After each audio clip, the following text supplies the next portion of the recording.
Assalamualaikum warahmatullahi wabarakatuh. Perkenalkan, saya Amalia Rizky Palendra. Di sini saya akan menjelaskan bagaimana pengalaman saya mengikuti pembelajaran sinkronus dan asinkronus selama mengikuti Latsar CPNS Mahkamah Agung dan sebelum mengikuti Latsar CPNS Mahkamah Agung. Baiklah, yang pertama, saya akan mendefinisikan dulu apa itu asinkronus. Asinkronus itu pembelajaran mandiri yang berpusat pada siswa. Dilakukan secara daring dengan cara memberikan bahan ajar dan pengerjaan tugas dilakukan secara tidak langsung.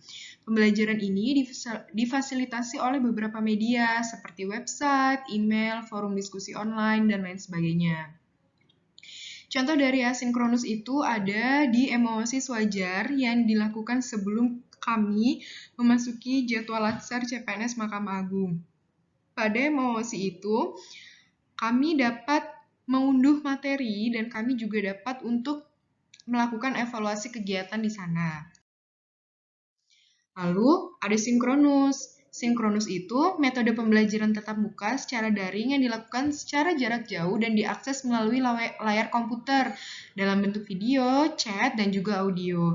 Contohnya yang saat ini sedang saya ikuti yaitu Latsar CPNS Mahkamah Agung Republik Indonesia.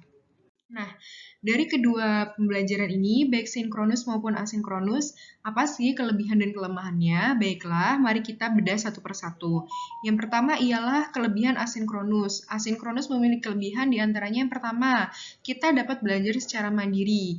Kita jadi tahu batasan belajar kita itu sampai di mana dan tidak menunggu dan tidak harus ditunggu oleh orang lain. Lalu yang kedua, waktu belajar fleksibel. Kita dapat mengatur waktu belajar kita sesuai dengan kondisi dan keadaan kita. Lalu ada informasi akses yang tidak terbatas selain dari si website itu sendiri, kita dapat mengakses informasi di luar website itu yang jumlahnya tidak terbatas.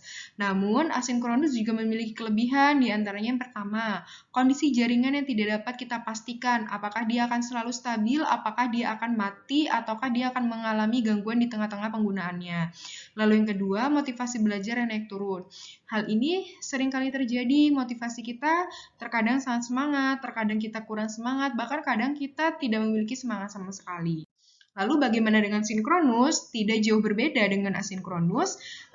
Kelebihan sinkronus itu juga terlihat dari yang pertama, kita dapat berkenalan dengan pemateri yang luar biasa. Pemateri luar biasa ini biasa kami sebut dengan Widya Iswara. Widya Iswara yang kami dapati tidak hanya berasal dari Mahkamah Agung, namun Widya Iswara yang kami hadapi itu atau yang kami dapatkan itu berasal dari instansi lain, contohnya seperti Kemnaker dan Kementerian Pertahanan. Lalu ada interaksi lebih mudah. Ketika kita berada di sinkronus, kita dapat secara langsung melihat seperti apa ekspresi atau seperti apa gaya bicara dari pemateri kita atau teman-teman kita. Lalu saya pribadi, saya merasa saya memperluas jaringan saya dengan berkenalan dengan teman-teman saya se-Indonesia melalui sinkronus Latsar CPNS Mahkamah Agung ini.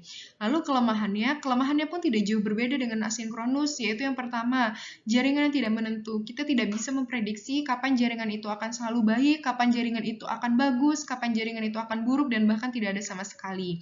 Yang kedua, yaitu adanya waktu untuk diskusi atau diskusinya terbatas. Jika pada asinkronus kita tidak memiliki batasan waktu, pada sinkronus kita dibatasi oleh jam pelajaran. Jadi ketika ada hal yang belum tersampaikan, maka akan terpotong dan akan tersampaikan keesokan harinya lagi.